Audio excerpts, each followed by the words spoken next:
আসসালামু আলাইকুম রহমতুল্লাহ। সুপ্রিয় খামারি বন্ধুরা, দেশ ও প্রবাস থেকে যারা আমার এই ভিডিওটি দেখছেন সবাইকে জানাচ্ছি আন্তরিক শুভেচ্ছা ও অভিনন্দন।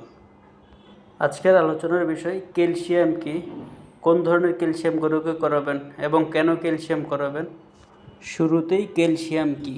ক্যালসিয়াম হলো এক ধরনের খনিজ পদার্থ যা সাধারণত গরু, মানুষ বা অন্যান্য প্রাণীর হাড়, দাঁত, রক্ত ও পেশিতে পাওয়া যায়। ক্যালসিয়ামের কাজ হলো গরুর শরীরের হাড় মজবুত রাখা, দুধ উৎপাদন বৃদ্ধি করা এবং পেশির কাজ ঠিক রাখা। গরুকে খাওয়ানোর জন্য সাধারণত 5 ধরনের ক্যালসিয়াম পাওয়া যায়। একটি হচ্ছে সাধারণ ক্যালসিয়াম। এটাতে শুধু ক্যালসিয়াম থাকে, যার কাজ হচ্ছে হাড় মজবুত রাখা ও দুধে ক্যালসিয়াম যোগ করা। উদাহরণস্বরূপ বোনাকেল, মিনাকেল ইত্যাদি। 2 নম্বরে বায়োঅ্যাক্টিভ ক্যালসিয়াম।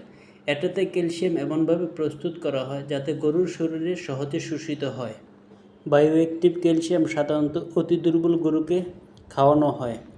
তাছাড়া যেই গরুর বৃদ্ধি সঠিক সময় হয় না সেই গরুকেও খাওয়ানো যেতে পারে এই বায়োঅ্যাক্টিভ ক্যালসিয়াম। বায়োঅ্যাক্টিভ ক্যালসিয়ামে আরেকটি উপাদান থাকে, সেটি হচ্ছে ফসফরাস। ফসফরাস এমন একটি খনিজ পদার্থ যা প্রাণীদেহের সব কোষে থাকে এবং শক্তি উৎপাদন ও হাড় গঠনে গুরুত্বপূর্ণ ভূমিকা পালন করে থাকে। বায়োঅ্যাক্টিভ ক্যালসিয়ামের মধ্যে এটিক্যাল ভেট, লিবাকেল বায়োঅ্যাক্টিভ ইত্যাদি। আরেক ধরনের ক্যালসিয়াম আছে যেটাতে ক্যালসিয়াম এবং ভিটামিন D3 থাকে। ভিটামিন D3 শরীরে ক্যালসিয়াম শোষণে সাহায্য করে, উদাহরণস্বরূপ বোনাকেল ডি ইত্যাদি। আরেক ধরনের ক্যালসিয়াম আছে যেটাতে মাল্টিভিটামিন সহ থাকে, যেমন মিনাকেল প্লাস, লিবাকেল ফোর্ট ইত্যাদি।